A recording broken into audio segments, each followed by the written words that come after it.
In 1939, the League of Nations was granted permission on acquisition of territories of some 20 to 30 miles in the Al-Hasaka province of the French-mandated Syria. Subsequently, the Assyrian refugees from Iraq settled in Al-Hasaka.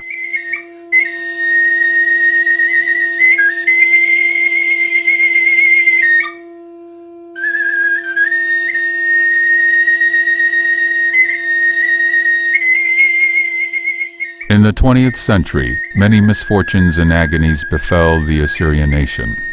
Beginning in the 20th century, Assyrians, together with other Christian minorities living in the Ottoman Turkey, were fated to endure the horrible episodes of the 1915 genocide. Having survived the Turkish Yatahan, the remaining segment of the decimated Assyrian nation continued experiencing severe hardships and miseries. Deprived of their homeland, mountain Assyrian survivors, headed by their spiritual leader, Patriarch Marshimun Benyamin, were forced to forever abandon their life in the impassable mountains of Hakkari.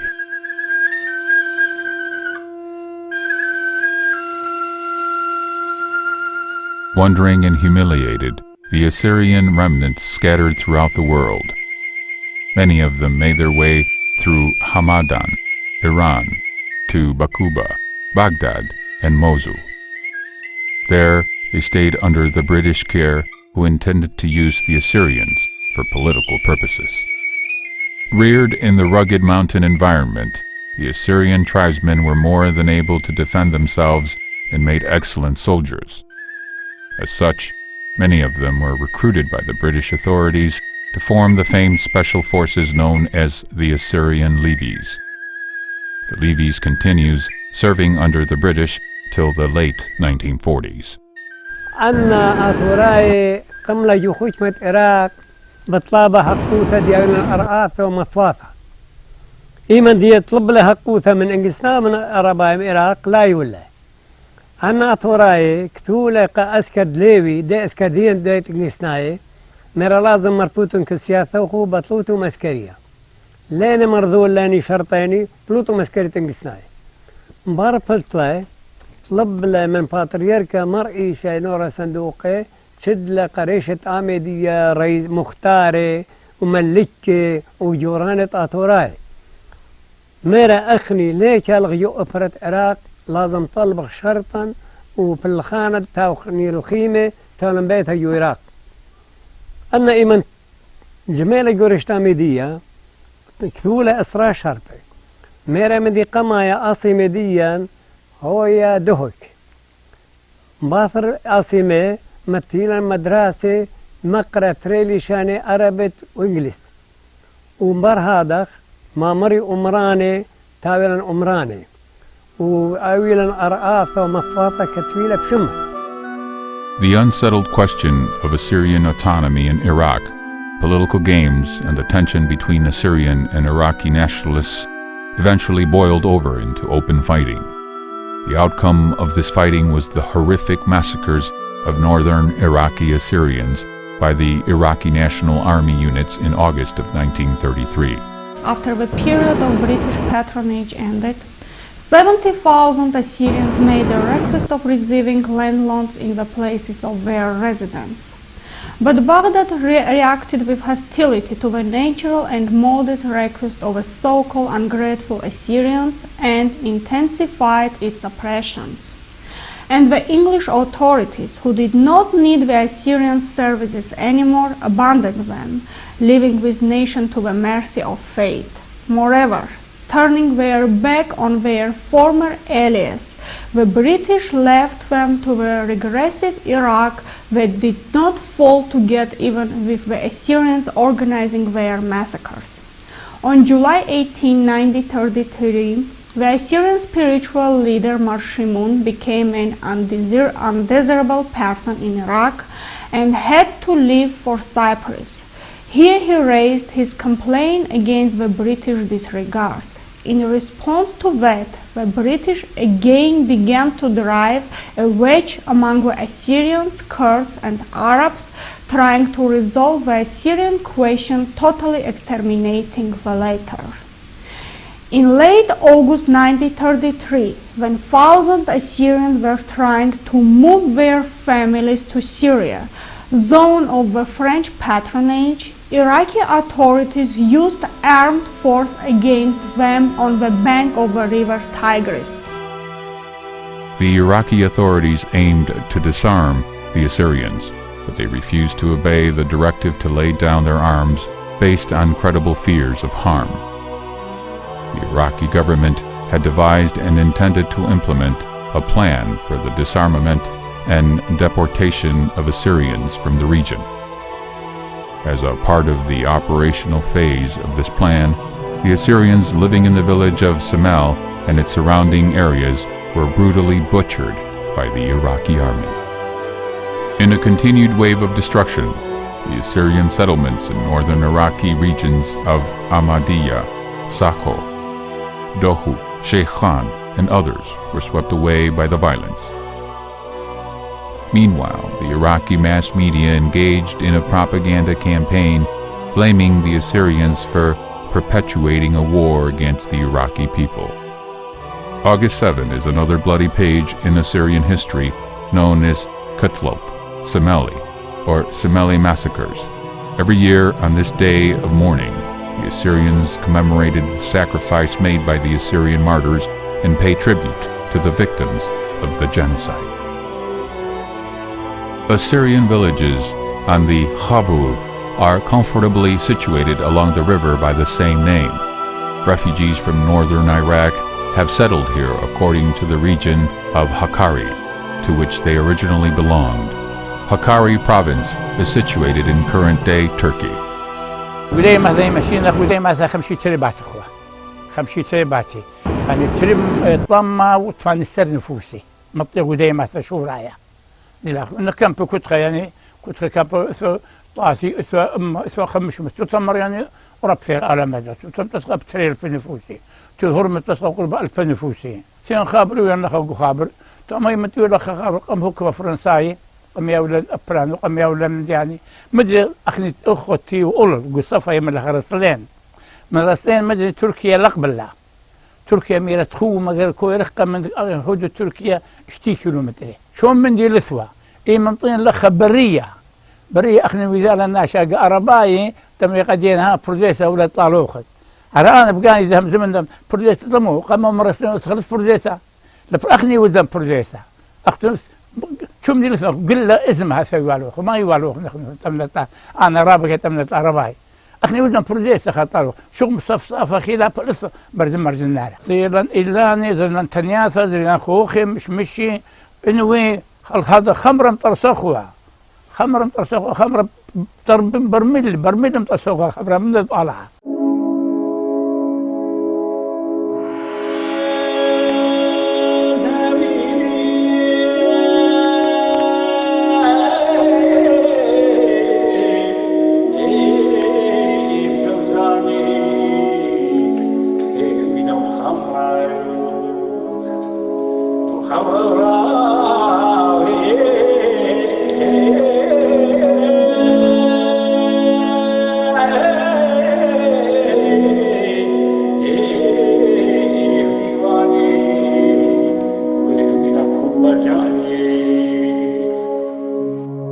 Members of the original 5 semi-independent Hakkari mountain tribes, Upper Tiari, Tkhuma, Jilu, Bas, and Dis, still make up the majority of the Khabur Assyrians. Tribal identification seems to remain strong among these Assyrians. Practically everyone is able to identify the particular tribal affiliation of the neighboring villages.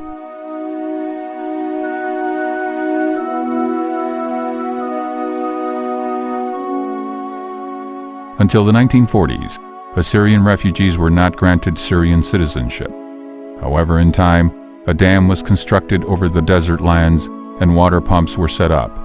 The first irrigation dam was placed on the east bank of the river.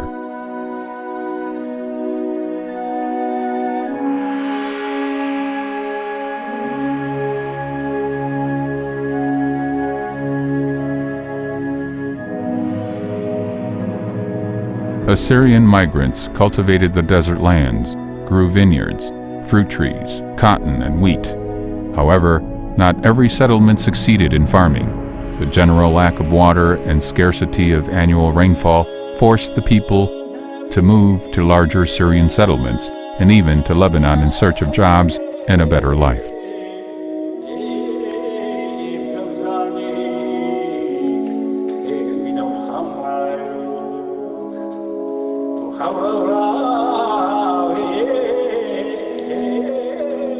The Assyrians today make up about 20% of Tel Tamar's urban village population.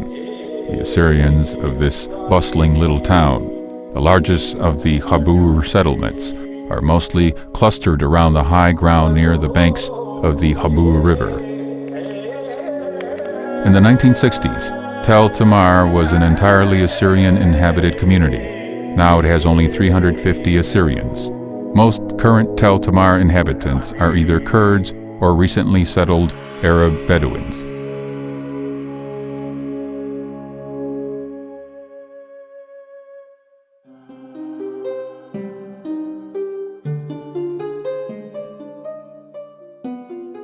Since the Assyrian resettlement in the Habur, the first state school was established in Tel Tamar.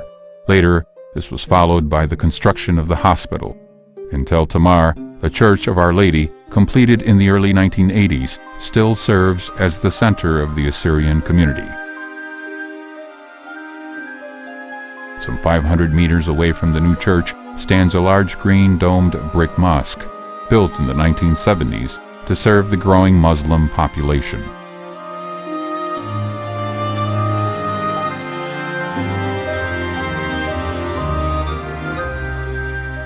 It's been 2 years since the Assyrian Association started its mission in Tel Tamar. Prior to this, any activity by a national organization in Syria was strictly prohibited. The center of the Assyrian Association is still in Tel Tamar, although many branches are in operation in different Habur villages. The organization aims at supporting poor families, and in particular, young people and students. Construction of sports clubs and purchase of an area for the new headquarters are the plans of the association for the nearest future. The association includes members not only from the Church of the East, but also from the Chaldean and the Syriac Orthodox churches.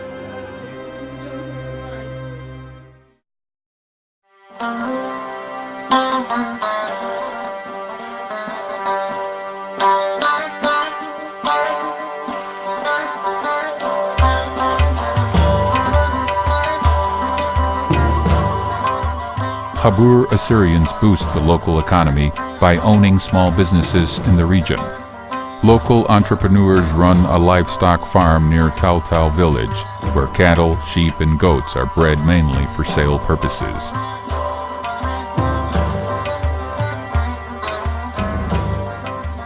Some businessmen have set up halls to be rented out for different events.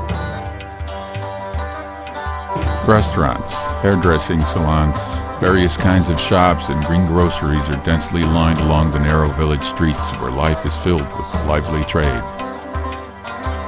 It seems that pyrotechnic products are the best-selling commodity these days. No wonder. The new year is coming up and there will be plenty of firework displays on the streets during the holidays.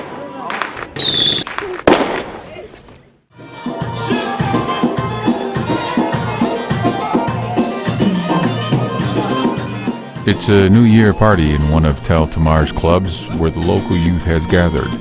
It's encouraging to see these beautiful and promising young people as the pledge of the future of the nation.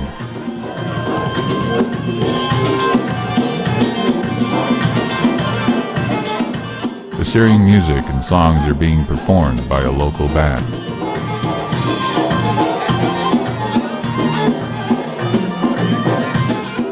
Everyone here knows how to dance the Assyrian national dances in a lively manner.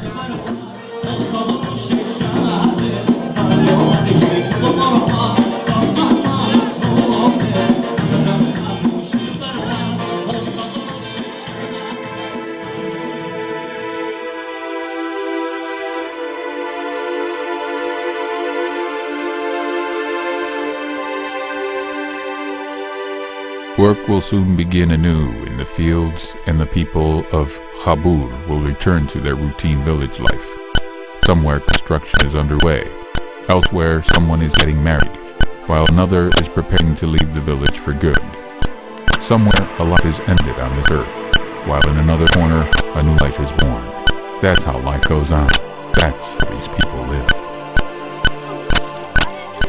For those leaving their villages in Khabur to go abroad, life is not simple. Homesickness takes a heavy toll on them. Some, unable to cope with its consequences, return to their native home in Khabur.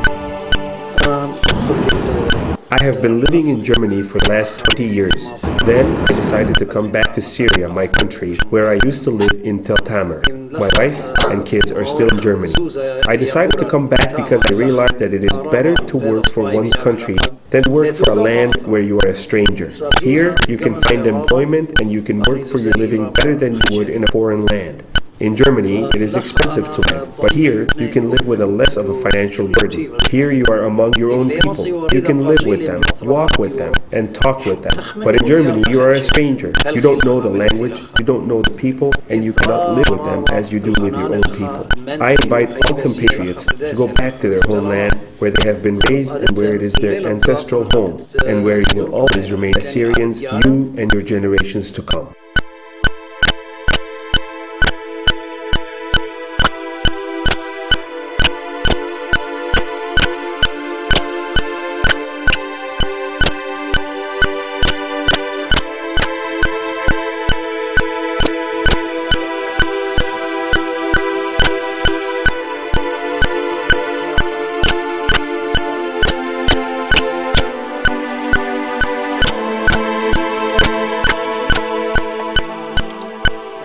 Every first Wednesday in January, the Tel Machas villagers begin preparing murtucha at 6 a.m. Murtucha is a blend of oil, flour, and salt, baked on the hearth. It is given to every resident of the village, but the first share, according to the tradition, goes to Khabur barren women. 3 pieces of murtucha have been already put aside. According to tradition, when tasting murtucha with faith, the barren woman will be able to bear children.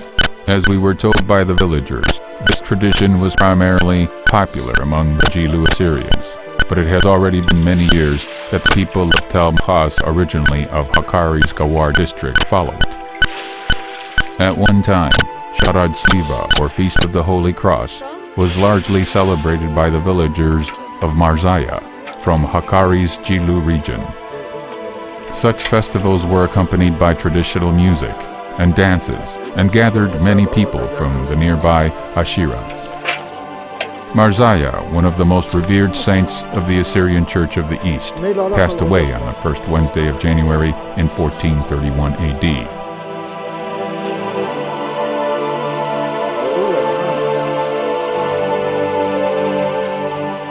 Murtucha is prepared every year on this day.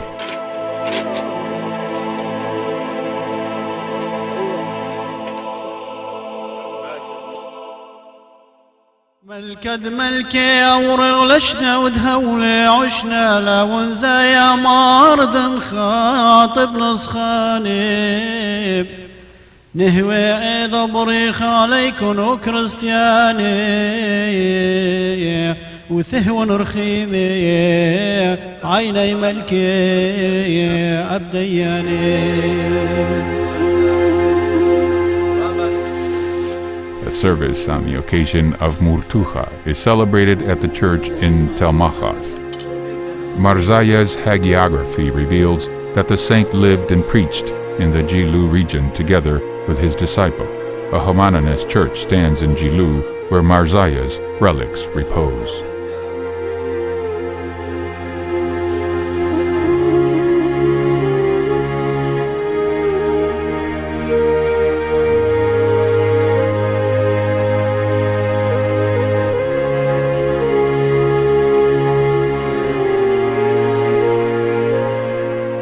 The large village of Tel Hormizd, on the isolated west bank of the Khabur, is the stronghold of the ancient Church of the East, which is based on the old calendar. Seated in Baghdad, Maradai is the patriarch of this church. It's January 7 today. Sticking to the old calendar, villagers of Tel Hormuz celebrate Christmas on this day. It's a Christmas liturgy. The church of Rabban Pithian is crowded with believers from Tel Hormuz and adjacent villages.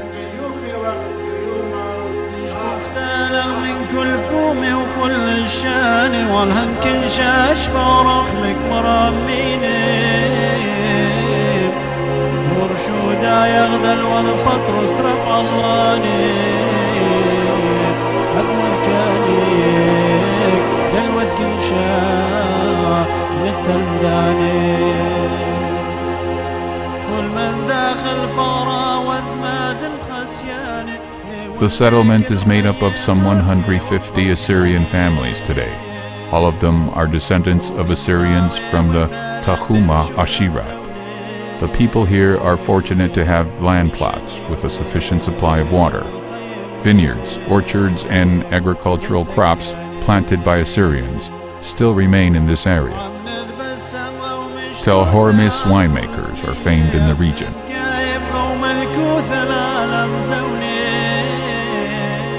Over the past years, the Habur River grew shallow, causing massive damage to the villages being irrigated by it. Many fields, once fertile and flourishing, are waterless now. Only grain can be grown there.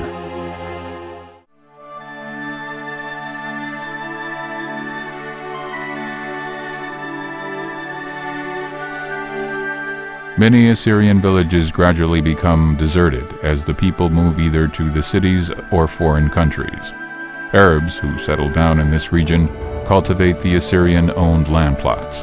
There are only some 3 to 4 Assyrian houses in the settlement of El Makhadda.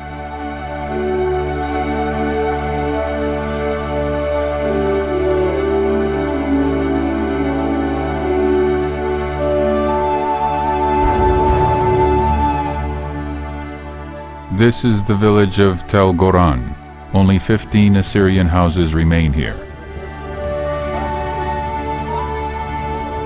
As we were told by these children, the village school offers a 7-year education. Unfortunately, the graduates cannot afford to continue studying at other schools. Children run across the village and play games. Girls, having finished a 7-year education, have to stay at home and do housework. Such a lot is common for every girl of this region. Few of them succeed in studying in Aleppo or Damascus. Many of them get married and start a new family life. Many Assyrian men choose Habur girls as wives. A considerable number of Habur Assyrians have relatives in the United States, Sweden, and Australia.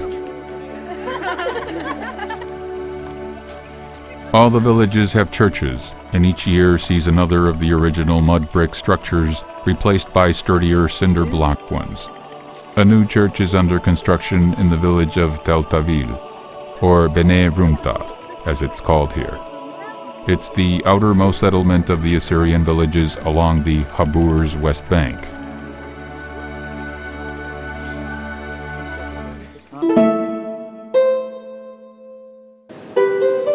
This magnificent temple of Mat Mariam in Tel Nazri was built a few years ago. Since not every settlement has a priest,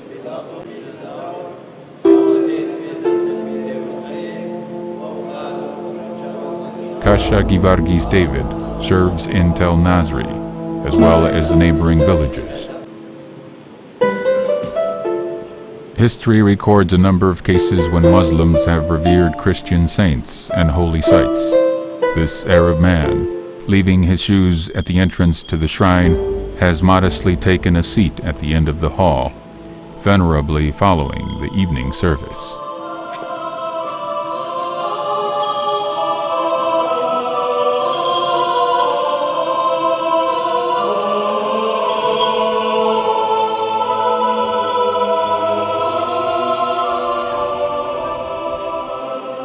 At school, classes on the mother tongue and sacred writing are carried out by a clergyman.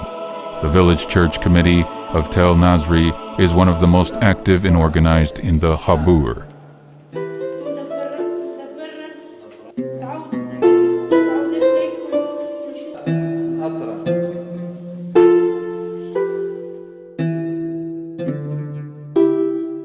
Many churches bear the names of the Hakkari traditional shrines.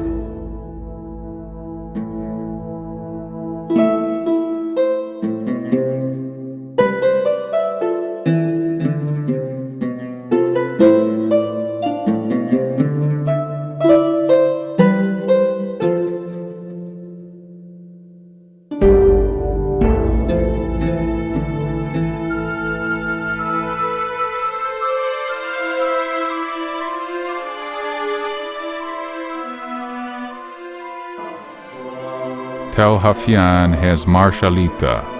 Mar Shalita was the saint of the patriarchal church in the Hakkari village of Kochanis, where the villagers of Tel Hafian originally came from.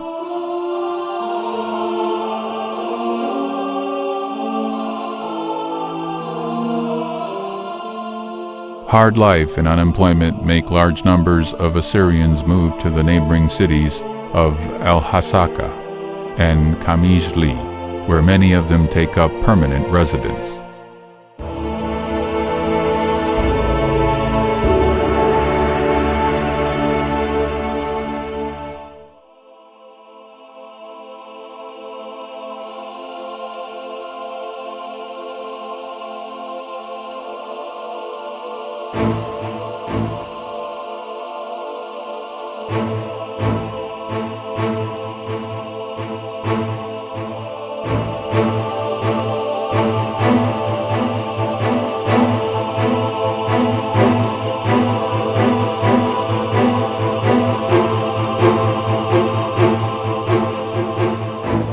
New Nisibin.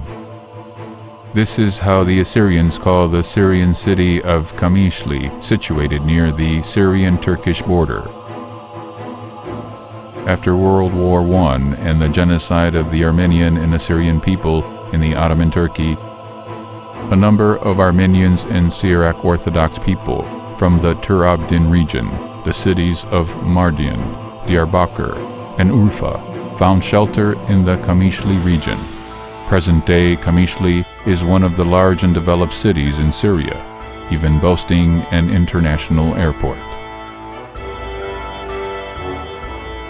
This is the Christian quarter of Kamishli with narrow, meandering streets, high buildings, and imposing shrines. The largest communities are the Syriac Orthodox and Armenian Gregorian. The city has also communities of Chaldean Uniates, Catholic Syrian, Assyrian Church of the East, Catholic Armenian and Protestant churches.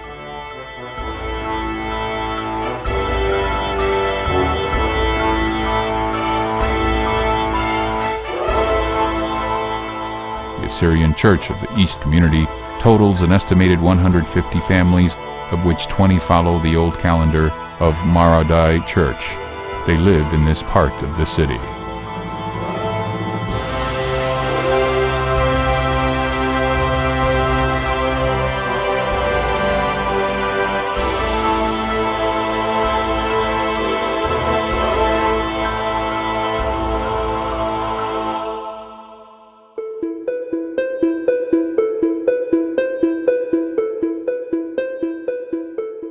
At one time, predominantly Assyrians studied at this school. Now it has many Kurdish students. Along with the state curriculum, Assyrians study their native language as well. During the summer holidays, the churches carry out classes on Assyrian and sacred writing. The Assyrian Church of the East, named in honor of Mara Prem, offers sport classes and music training for the young people in Kamishli.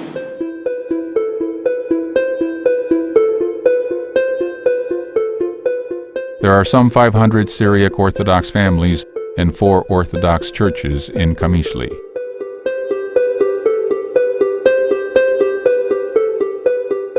The city has a school with a state curriculum and classes on Syriac language.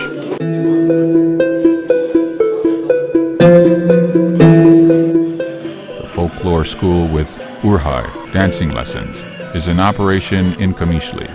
The school has different age groups. These are the Urhai students demonstrating Assyrian folkloric dances.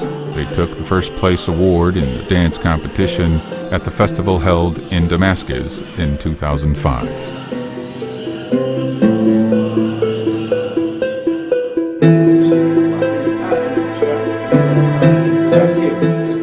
Assyrian Democratic Organization Mtakasta, one of the Assyrian political parties, launched its mission in Kamishli in 1957. The conception of political movements with such patriotic flair was based on the emergence of a national ideology inspired by prominent Assyrian leaders such as Naum Faik, Freydun Aturaya, and Ashur Joseph.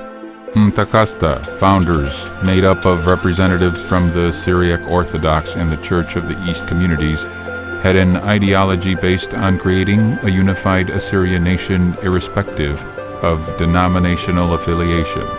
The organization aims at serving the nation dutifully.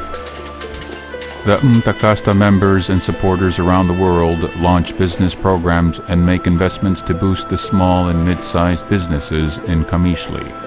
Those investments are intended to benefit the Assyrian people. They purchase commercial properties and residential buildings. The city has 4 hospitals today, all established with Assyrian funds.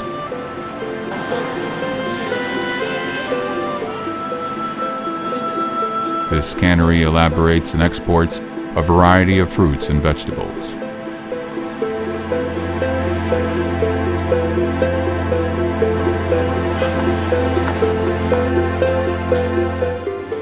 Transport companies such as Isla and El Rafadiyeh organize bus trips from Kamishli to Damascus, Aleppo, and other large Syrian cities.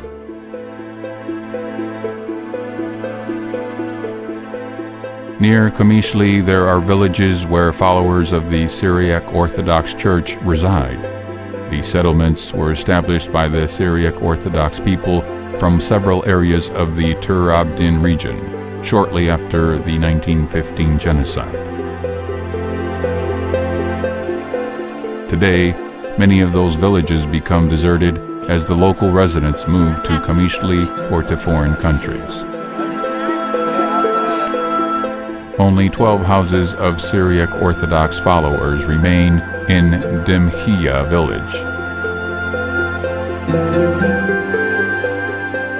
The local population has gathered for the morning service celebration at the 5th century church named in honor of Mar Akho, one of the most revered saints of the Syriac Orthodox Church. Despite a decrease in parishioners, the priest faithfully continues his service before God and the flock.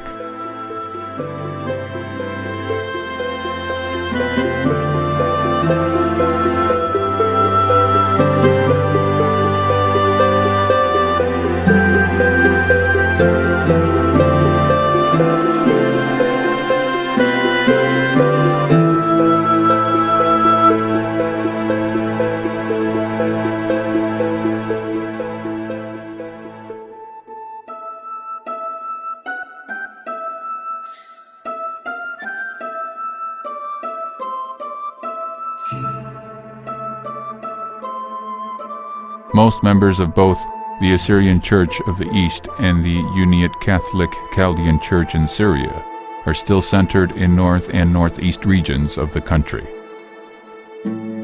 Tel Arbosh is the sole village of the Uniate Catholic Chaldeans.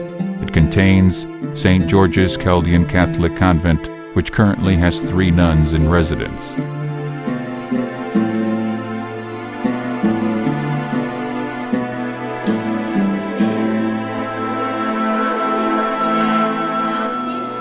The kindergarten run by the congregation is attended by children from the Chabur settlements. They stay here till noon, playing, drawing, and learning to recite and pray. After their day is done, they are taken home.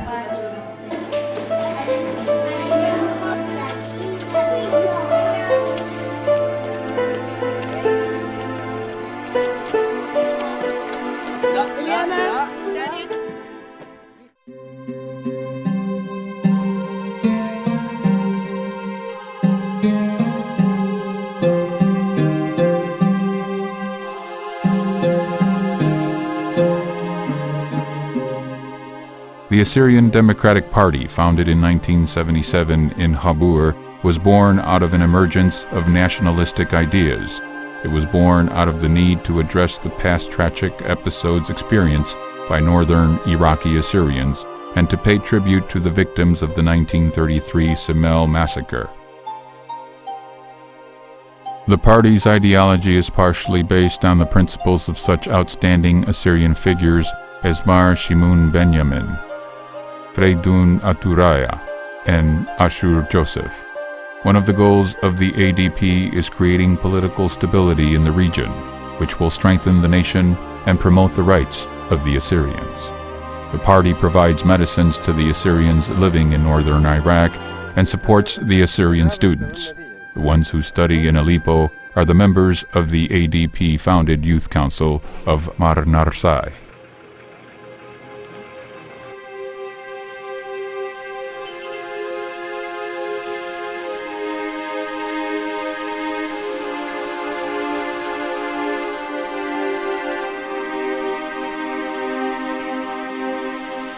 As a result of the gradual move of Assyrians to Al-Hasaka, the center of the Al-Hasaka province, the urban population has drastically grown within the past decade.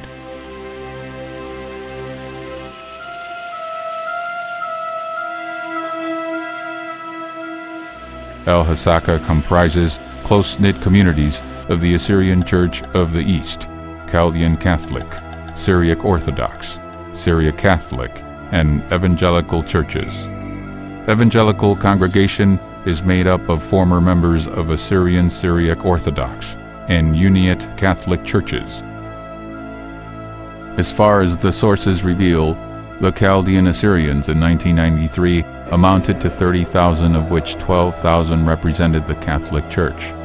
The census of 1994 shows that an estimated 19,729 Assyrians lived in 31 settlements of the Habur region. Like most places in the Middle East, the Muslim population in the Jazeera has grown much faster than the Christian population in the last 20 years.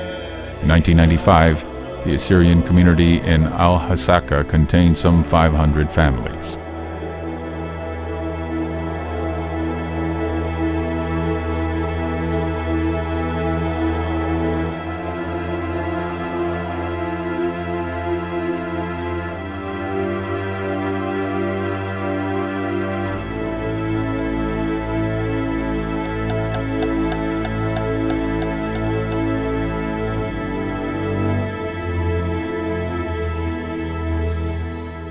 Assyrians, yet again having survived extermination in the second half of the 20th century, found shelter in the Habur region.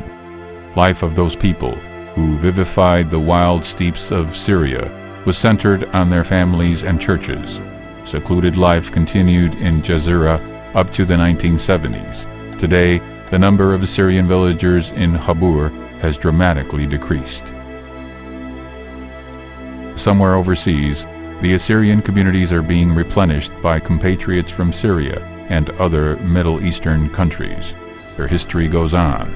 Their life goes on.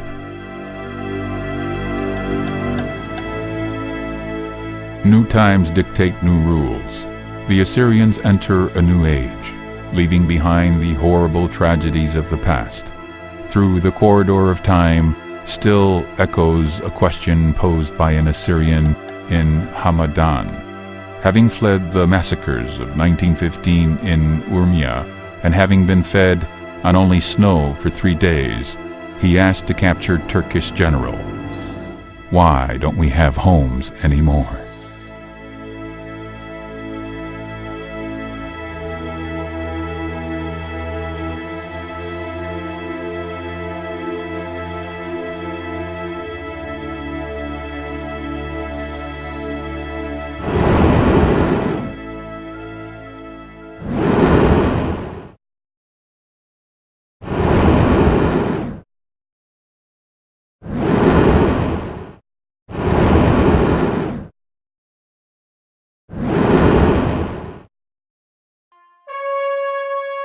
There's an old parable common among the Hakkari Assyrians that states, "There's a place where there is birth but no burial. and there is a place where there is a burial but no birth.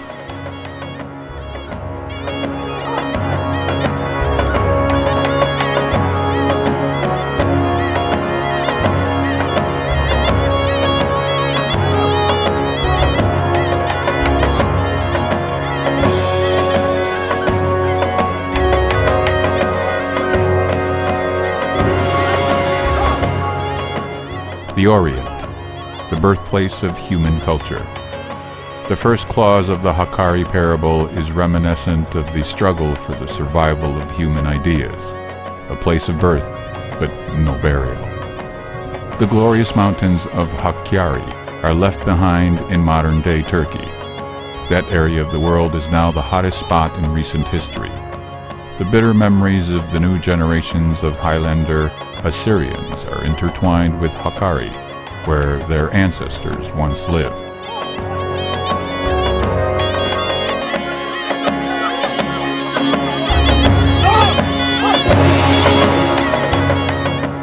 Every nation has its stories and legends, riddles and fables. Sometimes they have analogous meanings but differ in form. They are popular among common people and are passed on from generation to generation. Ordinary people are similar irrespective of race and religion. Thus, wisdom is universal with no homeland and nationality.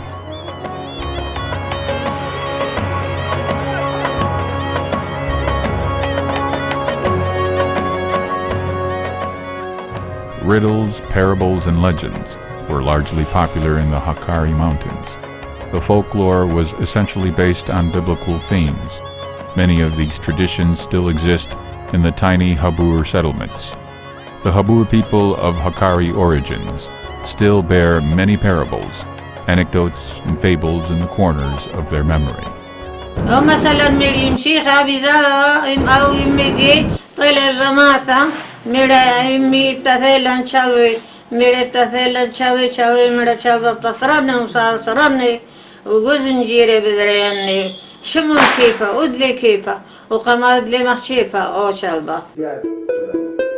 Fairy tales are afterglows of the childhood. They embody the struggle between good and evil, where the former always achieves triumph. 10-year-old Nisha maintains her ancestral traditions. Besides recounting the well-known fairy tales, she also creates new ones. Nisha is now trying to tell a fairy tale to her brother, but he's obviously not very interested. In contrast, Ninos and Ebtisam, the parents of Nisha, are always ready to listen to their favorite daughter. In most of her fables, the heroes are animals, each of them personifying a certain human character, evil or kindness, slyness or wisdom, bravery or cowardice. إثوى ونثوى شقم ببيئة لها أبخى لثوى إثوى خايونا رابا خورتا بش من كل يوني قلفة لخا خورا سنجابي ولي من يوني هي خيوة قوميشا رابا بيو إلاني وخك من خايوما داني يوماني إثيا لخا صيادة بايت صايد قبل نبلا عينو لديونا قام راهي إلا وقد قتلنا وبصيخة ميرا قوغانو انقتلنا أي بيشن زنجيني قبل أيونا رشلا بيو إنه باي قتلنا قبل رقلة عين براخة أجا عم بارو وده أزعم.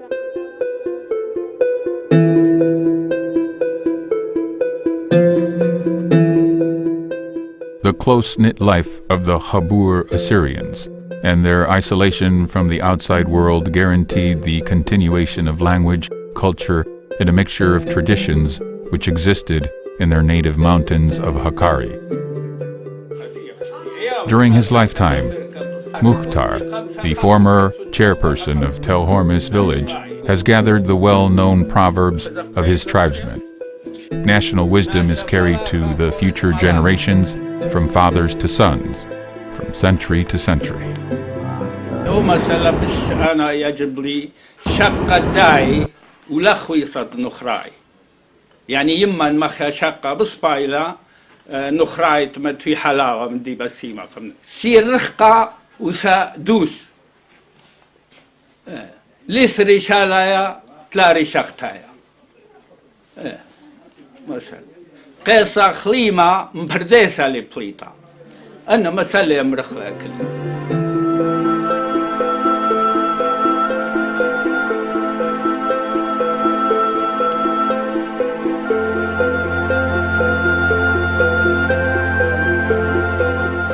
The Chabur Assyrian woman is considered to be devoted, skillful, and diligent. The whole burden of the household falls on women. A Syrian woman is highly moral, hardworking, and devoted to her husband, wrote researchers. The most sacred work for Assyrian women is baking of lavash, thinly rolled out dough baked on tanura walls. Tanura is a clay-coated pit where fire is kindled.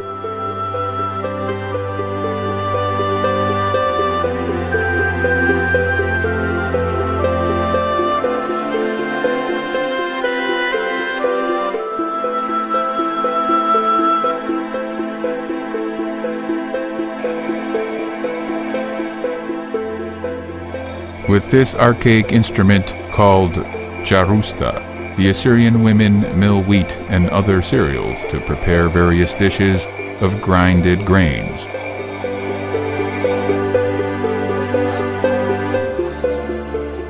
This instrument called chashuta is for grinding oats.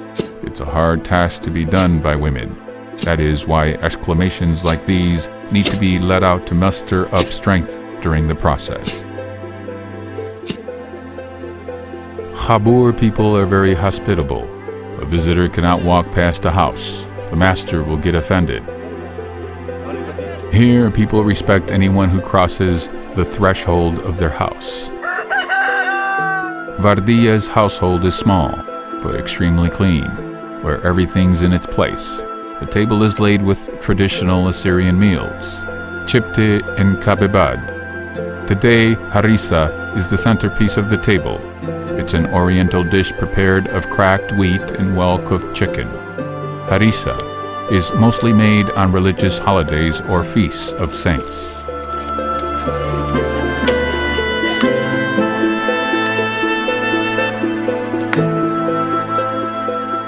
Dekhva is one of the traditional dishes of the Hakkari Assyrians.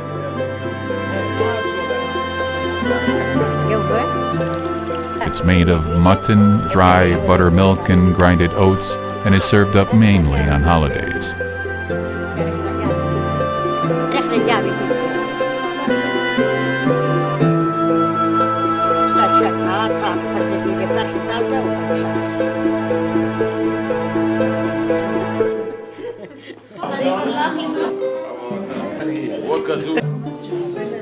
In the traditional lifestyle of Chabur, a family may have at least 5 children or more.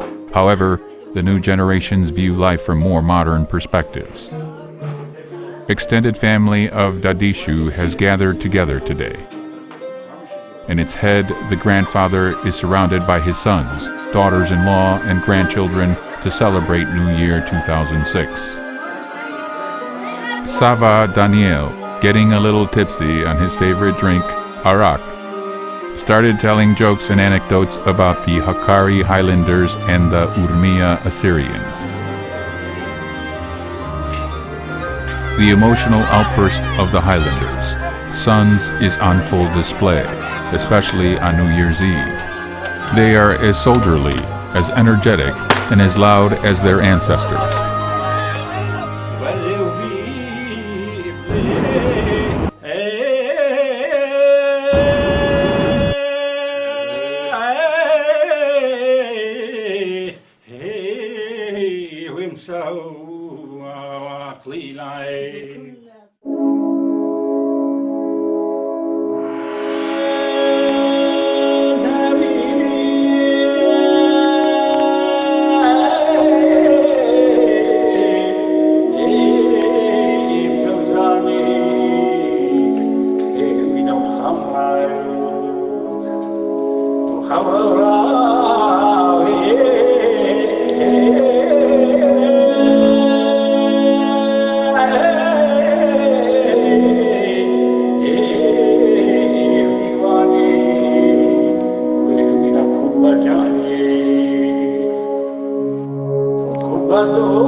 From the earliest times, Assyrians have had a rich collection of folk songs. Many of them have passed on to our days. Despite her declining years, grandmother Yonia from Tel Nasri village has an impressive and sonorous voice.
With a profound tremble, she performed a patriotic song called Nishra di Tchuma, the Eagle of Tchuma. Like many old people here, she remembers almost every national song and hands them over to the next generation.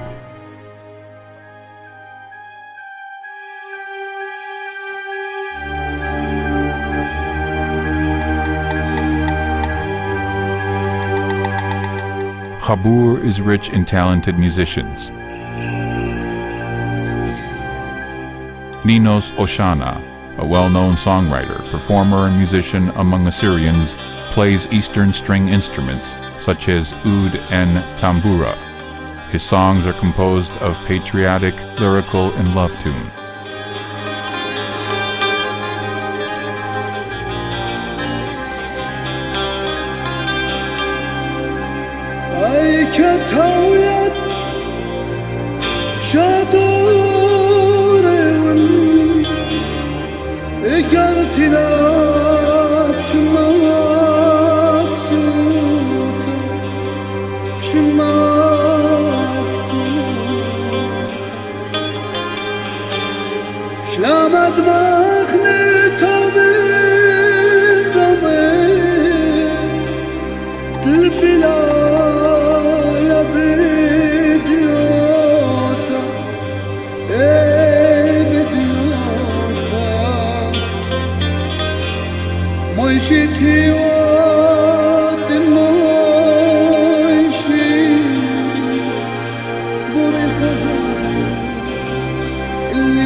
خشوات قوامي تعوني فروى المنزل ليلة سوتا ليلة سوتا مشيتي وات الموشين ابرخها اللي موت اللي موت اللي موت اللي موت لا خشوات قلبي تعوني فروى المنزل ليلة سوتا ليلة سوتا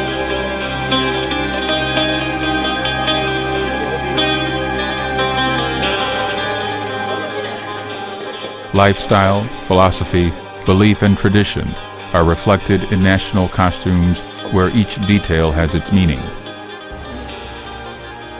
A peacock feather was used to decorate the hat of the hero who had defeated the enemy. The vest was used for the local cold climate and had a protective purpose. Clothing was usually made of wool and cotton, shirts and underpants of cotton and velour. Shirt sleeves called lavandille were long flowing handkerchiefs, and pants, shala, were covered with embroidered traditional patterns. Such patterns could be seen on wool socks as well. The shoes called charuche were made of leather and wool and worn by Assyrian men. Silver adornments were largely used on women's traditional costumes made of velour. The women also wore silver-decorated headdresses, breasts, and waistbands called hiasa. Women also wore charuche and wool socks. Step by step, the idea begins to take on form. A dance is a reflection and reproduction of the history, culture, and philosophy of the people. The dances reflect a part of the people, their attitudes toward life and their traditions.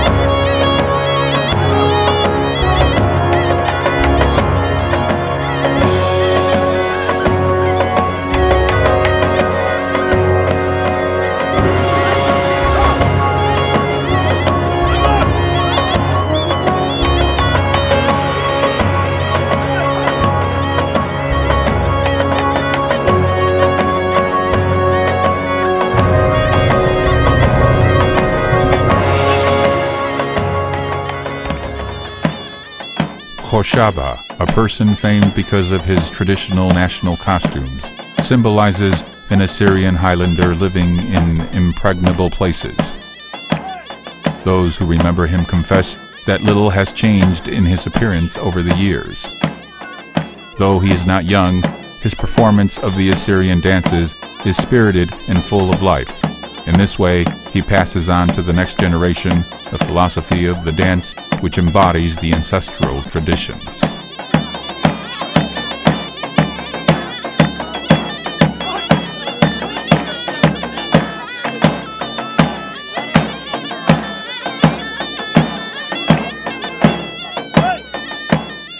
Dimdima, as we were told by Khoshaba, is an old dance coming from pagan times. It shows how Assyrians captured a Persian fortress, paying for it with their blood. The name of the dance is derived from the word dimma, meaning blood. As far as research shows, dimdima symbolizes a struggle between a shepherd and a pack of wolves.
Sepa and Matala, or the sword and the shield, is a winner's dance.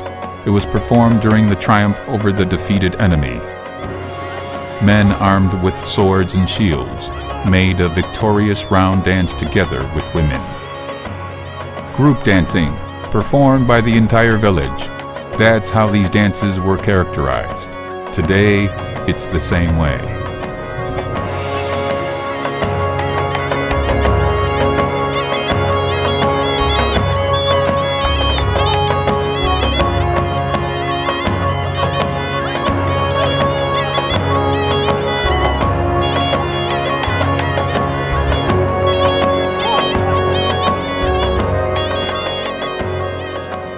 As long as the Assyrian song and dance lives on, even in a tiny settlement in Khabur, where Higit Yamat is accompanied with the inspiring sounds of Zurna and Davula, the nation will live on.